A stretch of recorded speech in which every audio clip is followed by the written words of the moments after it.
नमस्कार। आज हम सामाजिक अध्ययन शिक्षण विषय के अंतर्गत मापन का अर्थ एवं परिभाषा, meaning and definition of measurement, मापन का उद्देश्य, महत्व और उपयोगिता, AIIMS, importance and utility of measurement और मेथड्स ऑफ मेजरमेंट, मापन की विधियों का अध्ययन करेंगे। मापन शब्द का अर्थ भिन्न भिन्न विषयों के संदर्भ में भिन्न भिन्न होता है। शिक्षा के क्षेत्र में मापन से अभिप्राय प्रदत्तों का अंकों के रूप में वर्णन करना है। मापन के द्वारा किसी भी वस्तु का शुद्ध और वस्तुनिष्ठ रूप से वर्णन किया जाता है। स्टीवेंस के अनुसार मापन किन्हीं निश्चित स्वीकृत नियमों के अनुसार वस्तुओं को अंक प्रदान करने की प्रक्रिया है।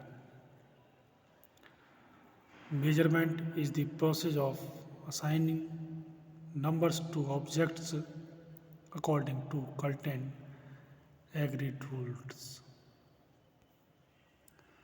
ब्रेकफील्ड के अनुसार मापन किसी मापे जाने वाली वस्तु के गुणों को अंकों के रूप में प्रकट करने की वह प्रक्रिया है जो उस वस्तु की स्थिति को जहाँ तक संभव हो ठीक ठीक अंकित कर सके।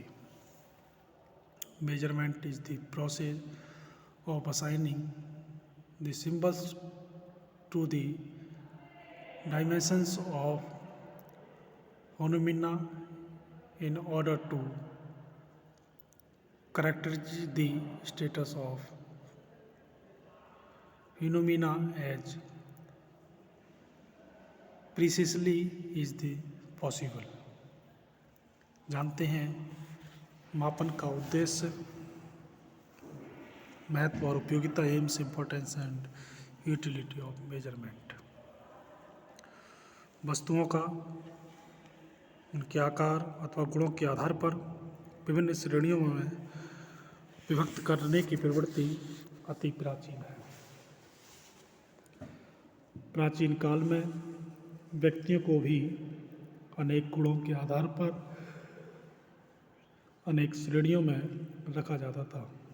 जैसे धर्मराज युधिष्ठिर बड़े बुद्धिमानी थे, अर्जुन धनुर्विद्या में आदित्य और भीम बड़े बलिष्ठ थे। परंतु प्राचीन काल में वस्तुओं और व्यक्तियों का वर्गीकरण केवल निरीक्षण के आधार पर किया जाता था। धीरे धीरे विज्ञान ने प्रगति की और वस्तुओं और व्यक्तियों के गुणों को वैज्ञानिक विधियों में मापकर उनको संख्यात्मक रूप देने का प्रयास किया गया। आज तो किसी भी विषय की जानकारी के लिए संख्यात्मक मदद जरूरी है। लॉर्ड कैल्विन का मानना है कि जिस विषय की बात आप कर रहे हैं, यदि आप उसका माप कर सकते हैं तो उसे संख्याओं के माध्यम से प्रकट कर सकते हैं, तो आप उसके बारे में कुछ जानते हैं। लेकिन जब आप उस विषय का माप ही नहीं कर सकते, उसे संख्याओं में प्रकट नहीं कर सकते, तो समझ लीजिए कि आपका ज्ञान अल्प है और वह भी असंतोषजनक प्रकृति का है। निसंदेह आज जीवन के प्रत्येक क्षेत्र में ज्ञान की प्रत्येक शाखा में तथ्यों की संख्यात्मक माप का एक विशेष स्थान रखती है। शिक्षा के क्षेत्र में तो मापन का और भी अधिक महत्व है, क्योंकि मापन के आधार पर शिक्षा के उद्देश्यों की प्राप्ति का मूल्यांकन किया जाता है। छात्र के व्यवहार में वांछित परिवर्तन को भी जानने के लिए मापन आवश्यक है। शिक्षा नीति, शिक्षण उद्देश्यों, पाठ्यक्रम, शिक्षण विधियों आदि का मूल्यांकन करने और उनमें सुधार लाने के लिए और अनुसंधान करने के लिए भी मापन अति आवश्यक है। मापन शिक्षा और शिक्षण के एक आवश्यक अंग है। मापन की विधियाँ, मेथड्स ऑफ मेजरमेंट। मापन की विधियों से तात्पर्य उन साधनों से है जिनकी सहायता से बच्चों के व्यवहार, ज्ञान, कौशल, रुचि और अभिवृत्तियों में होने वाले परिवर्तनों का मापन किया जाता है।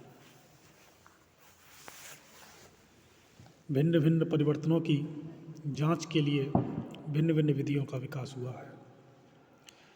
ये विधियां हैं। यहाँ हम केवल उन विधियों के ऊपर प्रकाश डाल रहे हैं जिनका प्रयोग अधिक से अधिक होता है।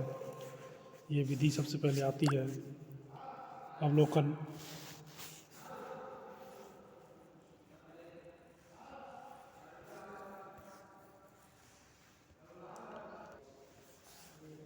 ऑब्जर्वेशन,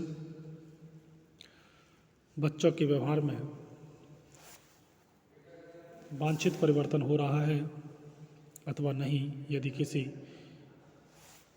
बालक में वांछित परिवर्तन हो रहा है तो किस आयु तक, यह जानने के लिए बच्चों की क्रियाओं का अवलोकन किया जाता है। इस विधि का प्रयोग विशेषकर बच्चों की आदतों, उनकी संवेगात्मक स्थिति, बौद्धिक परिपक्वता, रुचियों के विकास, अभिरुचियों में परिवर्तन और सामाजिक समायोजन की सीमा का पता लगाने के लिए किया जाता है। इस विधि की सफलता मूल्यांकनकर्ता की अवलोकन शक्ति पर निर्भर करती है। साक्षात्कार इंटरव्यू, यह वह विधि है जिसमें मूल्यांकनकर्ता बच्चे से सीधा संपर्क करता है और वह उससे बातचीत करता है और उसकी क्रियाओं का अवलोकन करता है। यह विधि अवलोकन से इस बात में भिन्न होती है कि इसमें छात्र शिक्षक की क्रियाओं के प्रति प्रतिक्रिया करने के लिए स्वतंत्र रहता है।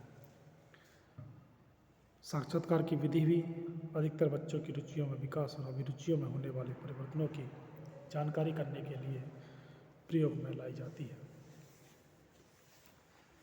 प्रश्नावली, क्वेश्चनरी, यह विधि साक्षात्कार की विधि का एक सुधरा हुआ रूप है। अंतर केवल इतना है कि साक्षात्कार में मूल्यांकनकर्ता छात्र से व्यक्तिगत रूप से प्रश्न पूछता है और उसके उत्तरों को नोट करता है और इन प्रश्नों को सुनते समय और इनके उत्तर देते समय छात्रों की मनःस्थिति का अवलोकन करता है। जबकि प्रश्नावली विधि में बच्चों की रुचियों और अभिवृत्तियों से संबंधित अनेक प्रश्न होते हैं जिनका उत्तर वे उसी प्रश्नावली में लिख देते हैं। इन उत्तरों की सहायता से उनकी रुचियों और अभिरुचियों का पता लगाते हैं। चेकलिस्ट, यह विधि प्रश्नावली की तरह ही होती है। अंतर केवल इतना होता है कि इसमें एक समस्या से संबंधित अनेक स्टेटमेंट होते हैं और छात्रों को अपनी दृष्टि से उपयुक्ततम पर चिन्ह लगाना होता है। इस प्रविधि द्वारा भी बच्चों की रुचियों और अभिवृत्तियों का पता लगाया जाता है। छात्रों द्वारा निर्मित वस्तुओं, पीपल्स प्रोडक्ट्स, छात्रों के स्वयं के द्वारा बनाई गई वस्तुओं से भी उनके कौशल और रुचियों, इंटरेस्ट का पता चलता है। उदाहरण के लिए किसी छात्र के द्वारा निर्मित चित्रों को देखकर केवल इतना ही पता नहीं लगता कि उनमें चित्र बनाने का कौशल किस कोटि का है, अपितु उनके प्रकार को देखने से उनकी रुचियों के बारे में भी जानकारी होती है।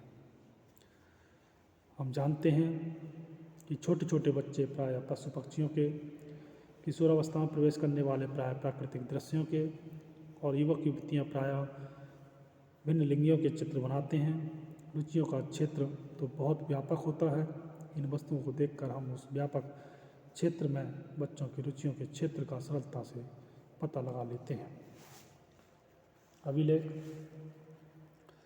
या रिकॉर्ड्स, बच्चों के व्यवहार में होने वाले परिवर्तनों की जानकारी हम विभिन्न अभिलेखों का सहारा ले सकते हैं।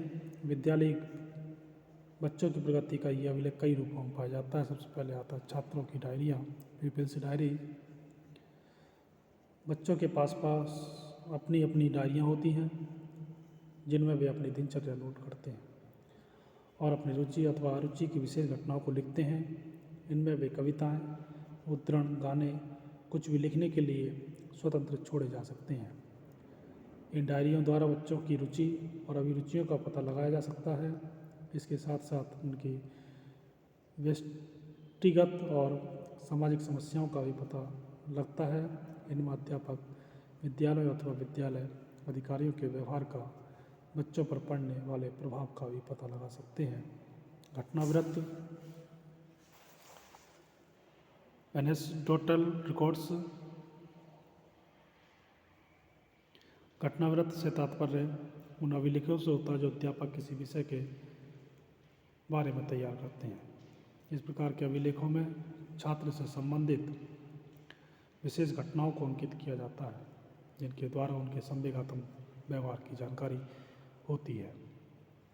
अगला है संचित अभिलेख पत्र। क्युमुलेटिव रिकॉर्ड्स संचित अभिलेख पत्र में छात्रों की विभिन्न क्षेत्रों में की गई प्रगति का क्रमिक ब्यौरा होता है। इसमें छात्रों के परिवार संबंधी सूचनाएं, उनके स्वास्थ्य संबंधी सूचनाएं, उनकी शैक्षिक प्रगति, सहपाठ्यचारी क्रियाओं में भाग लेने का ब्यौरा, खेलकूद संबंधी सूचनाएं आदि का लेखा जोखा होता है। यदि छात्र के विद्यालय में प्रवेश लेते ही उसके बारे में ये सब सूचनाएं इस पत्र में भरी जाती हैं, जैसे प्रवेश के समय उसका क्या वजन था, 6 महीने बाद कितना, वर्ष भर बाद कितना, 6 माह के अंतर में वजन में कितना बढ़ावा अथवा कमी होती है, इसका लेखा जोखा। इसी प्रकार शैक्षिक परीक्षाओं में उसके द्वारा प्राप्त अंकों को लिखा जाता है और उसकी कक्षा में स्थिति लिखी जाती है। यह अभिलेख एक प्रकार से ऊपर वाली अन्य विधियों और परीक्षा विधि के परिणामों का लेखा जोखा होता है। अगला है परीक्षा या परीक्षण, एग्जामिनेशन और टेस्टिंग। इस विधि का प्रयोग छात्रों की शैक्षिक उपलब्धियों के मापन के लिए किया जाता है। इसके अनेक रूप हैं और इसका प्रयोग सबसे अधिक किया जाता है। आज पूरी शिक्षा प्रणाली इसी पर आधारित है, अतः इसके विस्तृत वर्णन की आवश्यकता है। इसके विस्तृत वर्णन की चर्चा हम अगले अध्ययनों में करेंगे। तो आज हमने अध्ययन किया मापन का अर्थ एवं परिभाषा। धन्यवाद।